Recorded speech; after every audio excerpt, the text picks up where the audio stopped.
Well, hello, folks. This is Bob Ferguson, and today I come to you in my role as a positive intelligence coach. Many of you know me as in my other business activities and my civic activities, but today I'm specifically coming to you as a positive intelligence coach, which is a very satisfying thing indeed, because I have my very good friend and my personal coach, Bill Carmody, with me. So, Bill, great to have you with us. Hey, Bob, thanks so much for having me. Appreciate you. So you are kind of the big guy among coaches at Positive Intelligence. You oversee 6,000 positive intelligence coaches all over the world. You're a best-selling author. You have developed the concept of SAGE business development, which, by the way, I'm all for.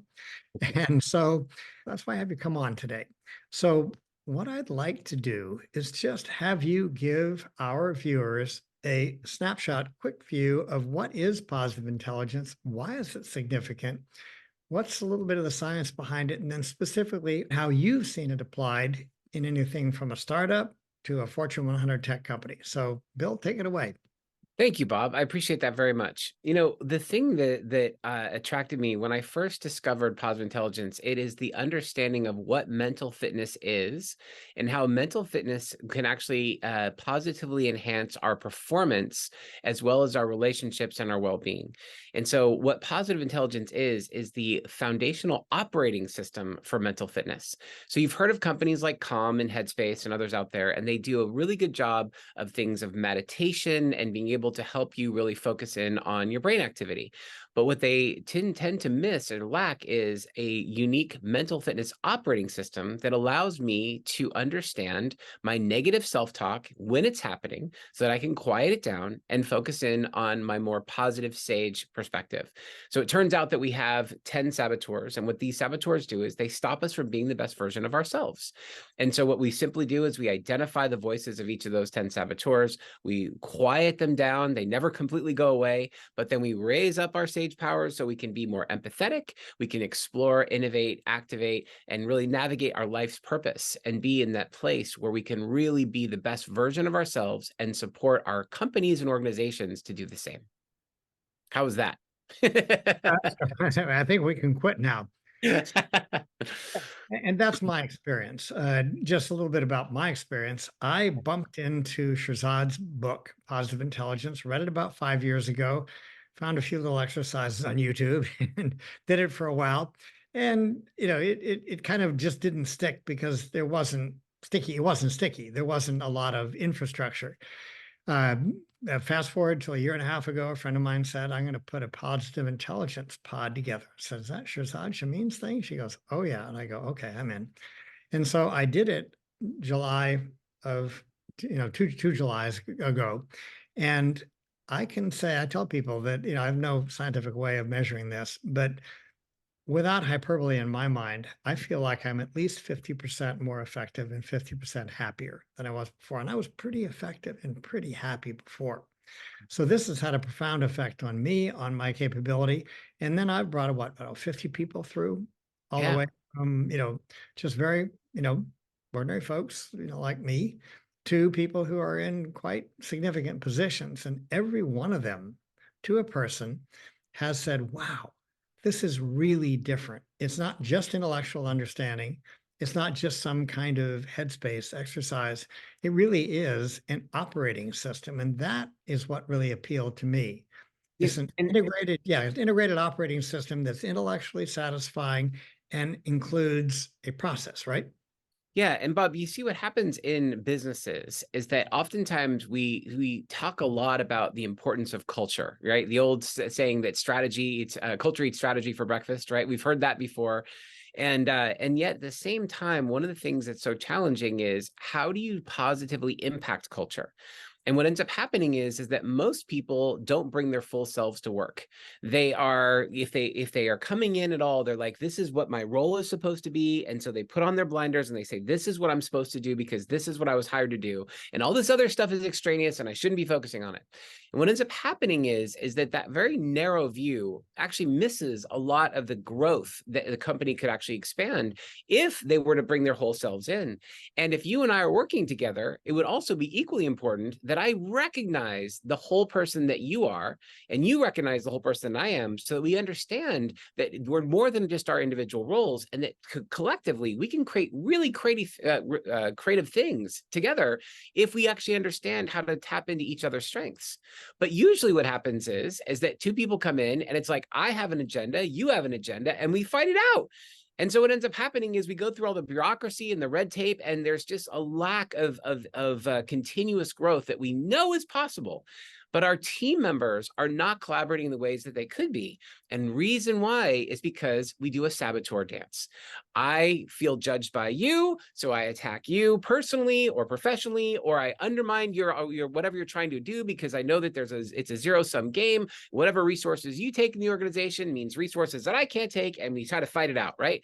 And I know I'm being extreme here, but you see there's this very nuanced approach of how the bureaucracy begins to take over in organizations.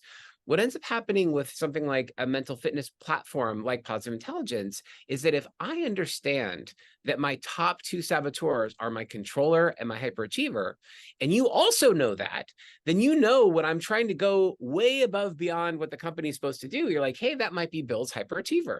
And so you can very kindly and supportively challenge some of the assertions that I'm making, not in a negative way, but in a place to say, hey, you've shared with me in the past that these are some of the things you have as a watch item. Maybe I can support you in this. And would this be the hyperachiever that's trying to accomplish this next goal? Or is this really sage? And it's an interesting question. When you've done a program like this, it really has me stop and think, where am I coming from? Is this really the best thing for the organization and the best thing for me? And this is a concept we call triple purpose, because ultimately in an organization, I first need to try to figure out how I'm using my position in the organization to self-actualize. How am I being the best version of myself, right? That's purpose number one. Purpose number two is I want to help my colleagues to do the exact same thing. If they're all self-actualized, we're all doing this great work at the highest levels. And the third purpose is the actual outcome that the company wants. What ends up happening is CEOs come in and they say, here's our mission, here's our purpose, go make it happen. But if we don't have the first two purposes, that third purpose just gets lost in the shuffle, because everyone's fighting for resources, as opposed to here's my journey, here's your journey, here's our journey, and how when we do this together collectively, we can create the massive outcome we know is possible. Well, that's terrific. So that's a lot of good theory. It's very much in brief, and anyone can pick up the book and read it, or you can talk with me. And so, the resources are there. The ability to understand intellectually, at least, are there. And then, I run programs routinely, and so they're available. And we got 6,000 other coaches, so Yeah. no reason not to take advantage of it. So let's talk about, as we finish up, specific instances. I know there was one tech company, Fortune 100 tech company, that used it during the pandemic. Give us a couple examples of success stories. Yeah, we've put a lot of stuff on our website at positiveintelligence.com. And if you click on the business link, you'll see a lot of case studies and examples that are there. But just a couple of highlights.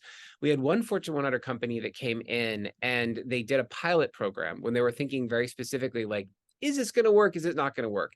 And what they discovered was that they had a brilliant engineers who are out there trying to do the best they could, but their biggest top saboteurs were hyper rational, which meant they thought that data and logic ruled everything. And so what we would find is I could out logic you, or you were trying to out logic me, but there was absolutely no personal connection. And what the problem was and we were basically doing a total data channel, is that we hadn't built a healthy trust. And because we hadn't created trust at a high level where people can trust each other, we couldn't have healthy conflict. So if you don't have great trust, you can't have healthy conflict. Healthy conflict is attack the problem, not the person. And so if every person's in their hyper rational state of mind, they're all trying to outthink and outflank each other from a logic perspective. And nobody's really looking at the bigger picture of what it is that we need to accomplish together. And if we sort of say underneath a conflict, we have an aspiration that we both agree to. But if we're up here at the conflict level, we're never seeing the true aspiration that we both have. But if we can drop down to the aspiration, now suddenly we can find that common ground. That can't be done from a logic space. We can have all the data channel we want, but until we actually get to a place of heart and emotion, which most engineers and a lot of the data analysts, they just dismiss. They're like, I don't have time for this. This is nonsense. It's mushy, right? But instead, what happens is it actually stops them from being able to collaborate with their peers, especially when you are talking about a company that's got 10,000 or 100,000 employees. Like, galvanizing teams is part of the challenge that organizations have of how do we bring people together that don't report to each other, but we have to have a distinction of understanding of what are we trying to accomplish. So what we found is that in this first Fortune 100 case study that I'm referencing, they were able to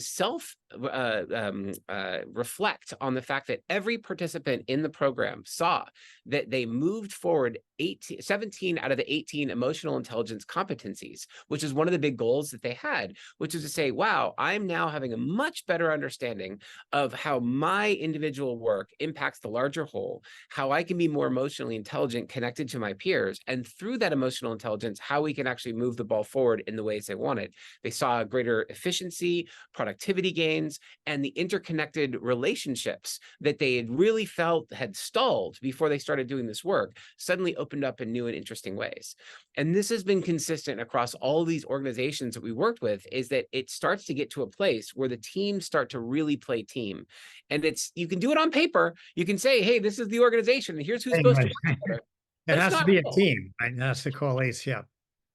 Well, So, and one thing that occurs to me, if your plant is not looking so good, you can bring out the sticks or the green paint and try to fix it up, or you can bring your watering can. that's right. Or even if you have better methods than sticks and paint, if you're going after all 20 elements of emotional intelligence, how are you going to do that? But if you can do something that pulls all the strings together, that essentially like waters the root of emotional intelligence, all of a sudden you get all of them, as you And that's said. exactly what we're seeing. And so, Bob, one of the things that I think you are in a unique position around is that because you have had a very entrepreneurial background, you've worked in your own company, organization, you've had your own business, you've also worked and consulted with other organizations and supported them. You have had a very unique position as a coach to be able to understand how to bring something like positive intelligence and mental fitness training into an organization. And what makes you so unique in this work is because of your background, you know how to apply to the pain points that most organizations experience. And so understanding like team dynamics is so important to be able to understand how to use something like this to break through. Now, we go into organizations all the time and they're like, but we've invested so much money and so much time and all these other things and they don't work. Why should I invest in your program? And what we tell them is this is the foundational operating system that will make those other programs work. It's not that they were failed. Here's the problem. If I understand intellectually something, I'm only going to really understand 20% of here's the 20% insight that's going to help me move this business forward. It's the 80% muscle building, which is the real work. Now, what that means is I go in and I do a training and I pull all the insights and then I go back to doing everything I did before. Right? No change. And so that's what organizations see. They're like, they invest all this money and they don't see the outcome. So what we do instead is by having a foundation of mental fitness, when the next training comes along, they start to talk about how to apply this in the day in, day out work of their own application because they've got foundations of trust. They've got the ability to do healthy conflict. They can have a real conversation about what is the reality of bringing this new insight into our work, into our relationship, and the work that we do. So what ends up happening is that when you have a foundation of mental fitness, it starts to really help organizations connect the dots between all their other training programs. And suddenly things that would fizzle within a few weeks to a few months are suddenly more sustainable because it becomes part of the foundation of the fabric of the culture that the organization wants to see and the team members genuinely care about. It just changes the whole dynamic. So for you as a business coach, you understand this more than anyone. And I've had really a great pleasure of working with you directly to see how you've applied this work. And it's just phenomenal. So I'm really impressed with the work that you do. And I'm so glad that you're on this journey with me. Well, Bill, on that very happy note, I'm going to thank you very much for being with me today. I think that's going to be very helpful for people just to get a sense of the foundational quality of this. So, Bill, thanks so much. My pleasure, Bob. Thank you so much.